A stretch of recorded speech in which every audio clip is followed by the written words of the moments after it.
안녕하세요. 이번 시간에는 직류 전동기에 대해서 한번 살펴보도록 하겠습니다. 처음에 직류 전동기의 원리에 대한 이야기가 주어져 있습니다. 직류 전동기의 원리. 전동기라는 것 자체가 전동기는 어떤 전기 에너지를 입력으로 받아서 출력으로 기계 에너지를 이렇게 출력을 하는 것이죠. 그래서 전기 에너지를 기계 에너지로 변환하는 그런 장치를 전동기다라고 부를 수 있습니다. 그럼 여기에서 이 직류 전동기라고 하는 이유는 어떤 거냐면 여기서 입력되는 전기 에너지가 어떤 것이다? 이용하는 전기 에너지가 바로 직류를 이용하는 그런 전동기다라는 것입니다. 그래서 외부에서 에너지를 공급해주면 외부에서 공급되는 이런 기전력에 의해서 전기 에너지인 기전력에 의해서 전류가 흐르게 될 것이고 이 전류와 외부의 에너지에 의해서 흐르는 전류와 내부에서 만들어지는 자속 밀도에 의해서 플레밍의 왼손 법칙에 적용을 해주면 힘이 만들어지게 되죠. 힘이 만들어지게 되고 이 힘에 의해서 V라는 속도이죠, 속도. V라는 속도로 회전하는 장치가 바로 전동기다라고 볼 수가 있겠습니다. 그래서 여기서 보게 되면 외부에서 주어지는 이 에너지가 바로 전기 에너지이고 내부에서 V라는 속도로 회전하는 것이 바로 기계 에너지다 라고 그렇게 이야기를 할 수가 있는 것입니다. 그런데 내부에서 이렇게 V란 속도로 회전을 하다 보면 V란 속도로 회전을 하고 그리고 내부에는 여전히 자속 밀도가 계속 존재하고 있죠. 그래서 이 자속 밀도와 이 속도 V에 의해서 뭐가 만들어지냐면 플레밍의 오른손 법칙에 의해서 또 다른 기전력이 하나 생성이 되더라 이겁니다. 그러면 이 기전력은 과연 어떤 기전력인지를 살펴보자면 플레밍의 왼손 법칙부터 한번 그려서 한번 살펴보도록 하겠습니다. 보면 전류가 오른쪽 방향으로 발생을 하고 있고 그리고 아래쪽 방향으로 N극에서 S극 방향으로 자속 밀도가 이렇게 발생을 하고 있습니다. 그러면 플레밍의 왼손 법칙에 의해서 FBI라는 플레밍의 왼손 법칙에 의해서 FBI에서 앞쪽에서 뒤쪽으로 향하는 속도 V 벡터가 만들어지게 되는 것이죠. 그래서 회전 방향이 이렇게 앞에서 뒤로 넘어가는 회전 속도의 방향이 됩니다. 이때 이 기전력의 방향은 뭐와 같다라고 볼 수 있냐면 외부에서 공급되는 전기 에너지의 방향과 같다라고 그렇게 이야기를 할 수가 있겠죠. 그러면 속도인 V가 앞쪽에서 뒤쪽으로 발생하고 있으면 속도 벡터가 앞쪽에서 뒤쪽으로 만들어지고 있고 자속 밀도의 벡터는 여전히 아래쪽 방향으로 향하고 있다라고 할 수가 있겠죠. 이때 플레밍의 오른손 법칙을 적용해 주게 되면 이 V에 의해서 기전력이 왼쪽 방향의 기전력이 만들어지게 됩니다.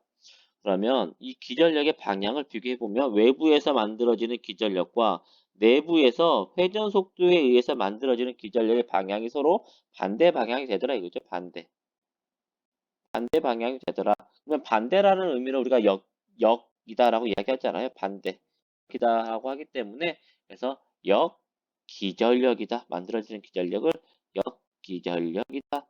라고 그렇게 이야기를 하게 됩니다.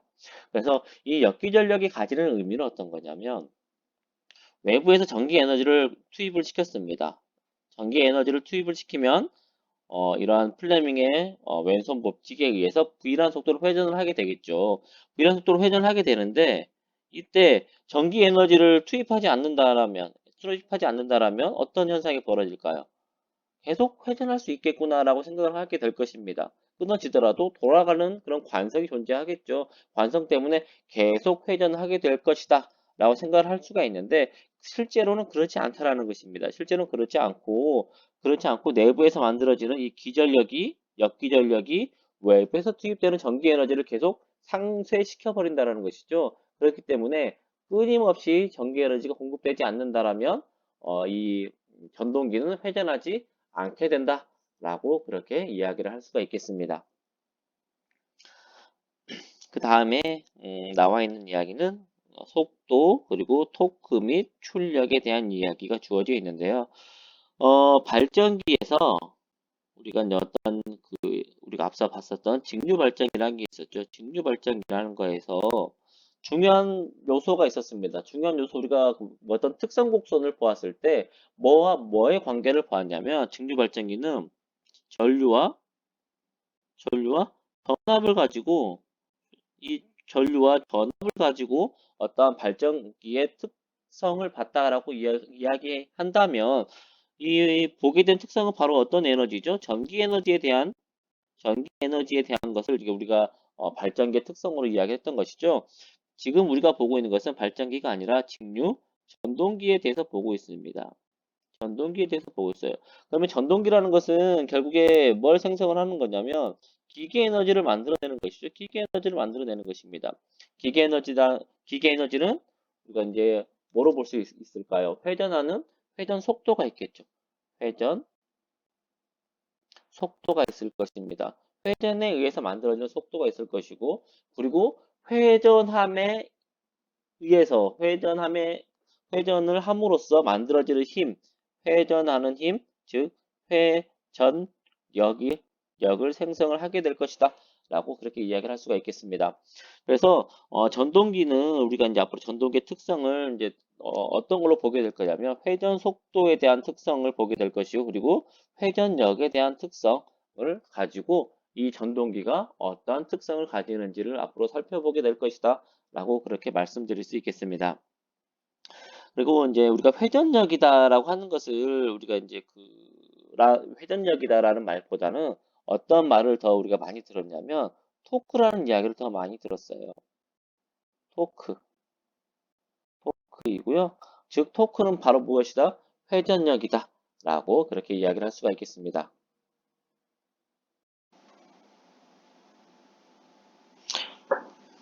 그러면 먼저 회전 속도에 대한 이야기 먼저 해보도록 하겠습니다. 앞서서 외부에서 에너지가 공급이 되면 외부에서 공급되는 에너지에 의해서 V라는 속도로 회전을 한다라고 했습니다. 그리고 이 V라는 속도로 회전을 하게 되면 내부에서 뭐가 만들어지냐면 역기전력이 만들어지더라 이거죠. 역기전력이 만들어지게 되는 것입니다.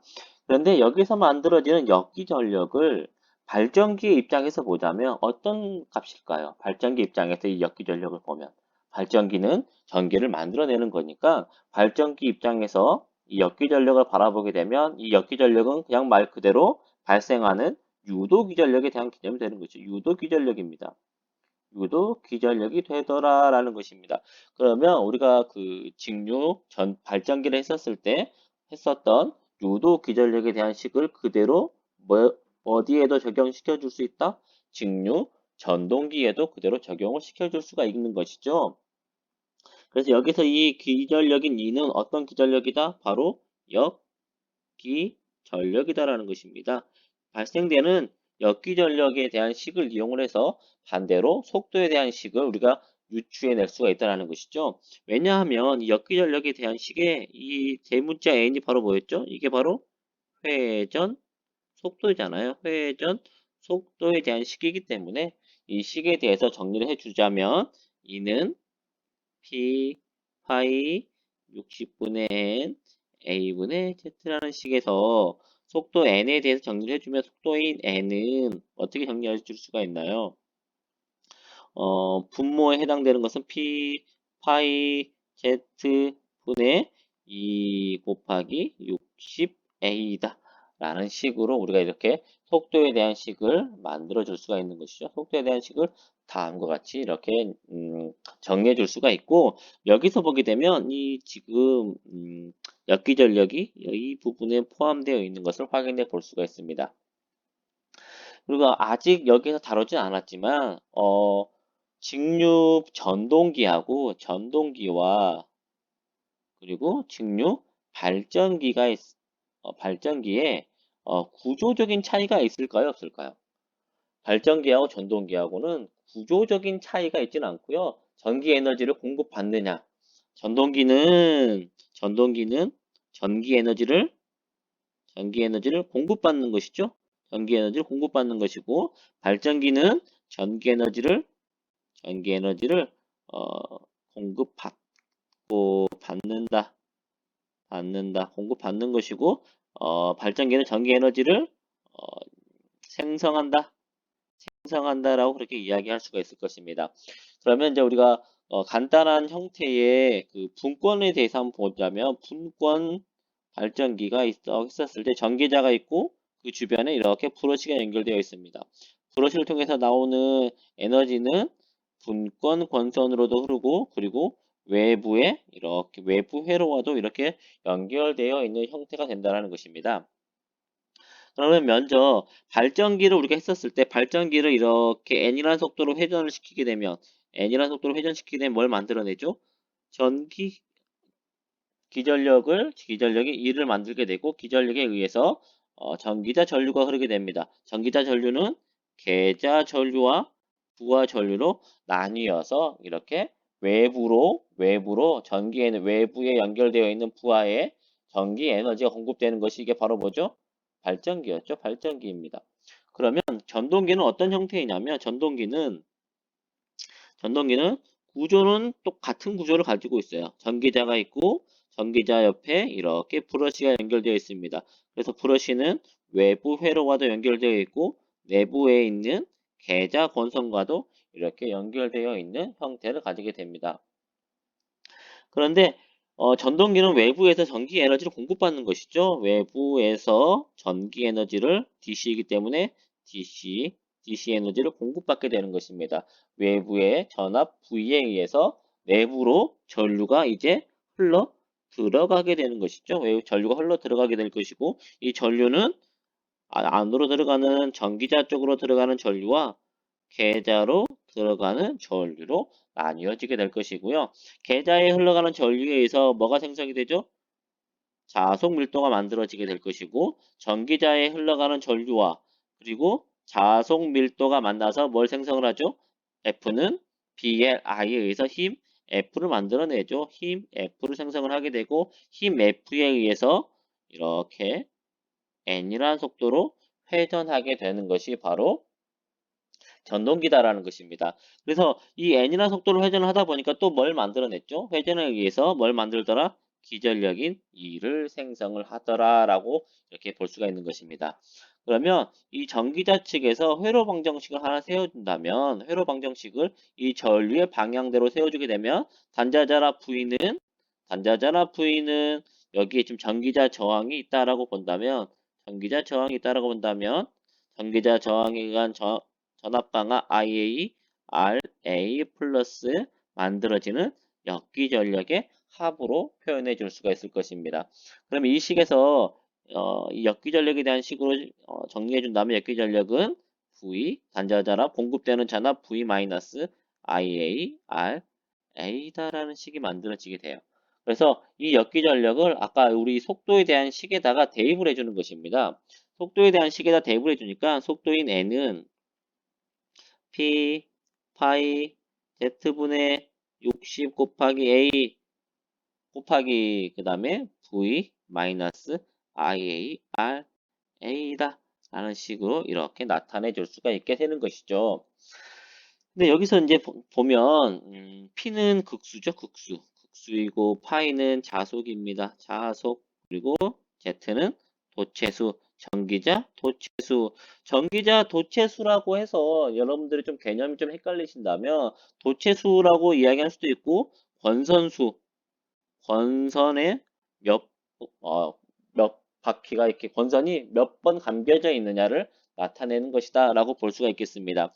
대신에 이 권선은 몇 개의 도체가 모여야 된다? 권선은 두 개의 도체가 갔다가 와야지 한 바퀴가 되는 거니까, 갔다 와서 두 개의 도체가 모여야 되기 때문에 2분의 1 곱하기 도체수이다 라고 이렇게 생각을 해줄 수가 있겠습니다. 60은 당연히 상수이고 A는 병렬변수이죠. 병렬수입니다. 그래서 제가 왜 이 이야기를 하냐면, 극수 어, 전동기가 회전하면서 변화할까요? 변화하지 않겠죠. 변화하지 않는 값이 될 것이고요. 도체수도 회전하면서 변화하지 않을 것입니다. 당연히 60이라는 값은 변화하지 않을 것이고, 병렬 회로수도 중권이냐 박권이냐에 따라서 정해져 버리기 때문에 변화하지 않는 값이 되어 버린다는 것이죠. 그러면 P, Z, 60에 있는 무슨 취급을 해버리자? 상수 취급을 해버리자. 그러면 식을 좀 더 간단하게 해주면 어떠한 비례 상수인 K1을 써서 K1 곱하기 자속분의 V 마이너스 IARA다 라는 속도에 대한 식을 우리가 얻을 수가 있게 되는 것입니다. 그럼 여기에서 이제 한번 보도록 할게요. K1은 상수이죠, 상수. 상수값이라는 것은 변화하지 않는 그런 값이다라고 이야기할 수가 있겠고요. 그러면 속도를 변화시킬 수 있는 요소는 무엇이 있느냐 한번 살펴보도록 하겠습니다. K1은 상수니까 변화하지 않을 것이고 전기자 저항도 권선이 가지는 고정되어 있는 저항이니까 얘도 상수이기 때문에 변화하지 않는 값이 되어버립니다. 그러면 여기에서 그러면 속도를 조절해 줄 수 있는 첫 번째 전압은 우리가 외부에서 공급되는 전압은 조절해 줄 수가 있겠죠. 첫 번째 전압으로 속도를 조절해 줄 수 있습니다. 속도를 제어할 수 있다라고 볼 수가 있겠죠. 두 번째 자속을 조절해 줄 수 있겠죠. 여기 흐르는 계좌에 흐르는 전류를 조절해 준다면 자속으로 속도를 조절해 줄 수가 있습니다. 이렇게 두 가지 방법이 있고요. 한 가지를 더 이해할 수가 있는데, 여기 지금 전기자와 연결되어 있는 부분에, 여기에 이 부분에 가변 저항을 삽입한다라고 본다면, 가변 저항을 삽입을 하게 되면, 저항값 변화에 의해서 전기자 저항이 값이 전체 전기자에 걸리는 저항값이 달라질 수가 있겠죠. 그래서 세 번째, 저항에 의해서 저항을 이용을 해서 속도를 제어할 수 있다라고 이야기할 수가 있겠습니다. 그래서 속도를 제어할 수 있는 세 가지 변수는 뭐다? 전압 V, 그다음에 자속 파이, 그다음에 저항으로 세 가지 값으로 이렇게 속도를 제어해 줄 수가 있고요. 자속 제어를 다른 말로 다른 용어로 이제 어떻게도 이야기를 하냐면 계좌 제어이다 라고 이야기를 하기도 하고 또는 여자 전류 제어이다 라는 그런 이야기를 하기도 합니다. 어쨌든 간에 세 가지 변수는 전압, 자속, 저항으로 어, 전동기의 직류 전동기의 속도를 제어할 수 있다 라는 것을 여러분들이 알고 계시면 될 것 같습니다.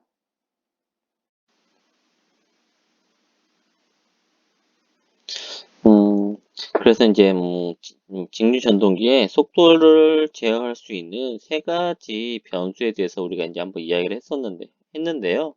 첫 번째가 이제 전압, 자속, 저항이고 이것은 여러분들이 나중에 이제 전기 기사라는 것을 공부를 하게 되었을 때 직류 전동기 부분에 자주 출제되는 문제 중에 하나입니다. 직류 전동기의 속도를 제어할 수 있는 그런 변수가 아닌 것은 무엇이냐?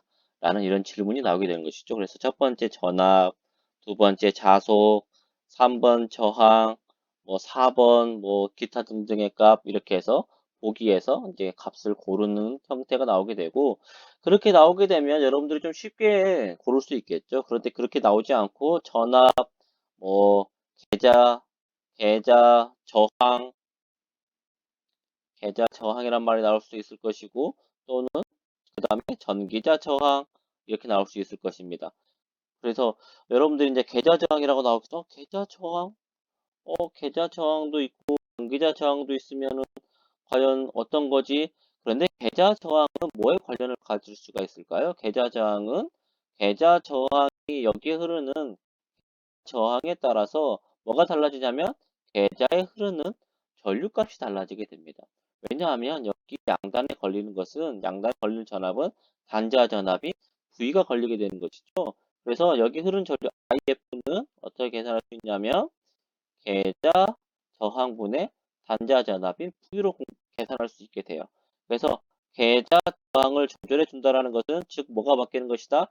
계좌 전류가 바뀌게 되는 것이고 계좌 전류가 바뀜으로 인해서 자속이 변화되는 것이다. 라고 그렇게 이야기할 수가 있는 것, 그렇게 이야기할 수가 있습니다. 그리고 또 뭐 계좌 저항이라도 부를 수 있고 또는 뭐 전압, 뭐 그 다음에 여자 전류, 뭐 여자 전류라는 말 자체가 즉 계좌 전류라는 이야기이기 때문에 그 개념만 여러분들이 알고 계시다면 뭐 그렇게 헷갈리지 않고 어떤 이제 답을 좀 찾아낼 수 있다라고 그렇게 이야기를 할 수가 있겠습니다. 그럼 이 중에서 이제 뭐가 가장 좋은 방법이냐라는 것은 이제 뒤에 가서 따로 이야기를 하게 될 건데요. 뭐가 가장 좋은 방법이 될까요? 저항을 세 번째부터 뭐냐면 저항을 추가적으로 넣어준다. 저항을 넣어준다라는 것은 뭐가 커지냐면 저항에 전류가 흐르게 되면 저항에 전류가 흐르게 되면 I 제곱 R만큼 손실이 만들어져 버리게 돼요. 손실이 크게 만들어지게 됩니다.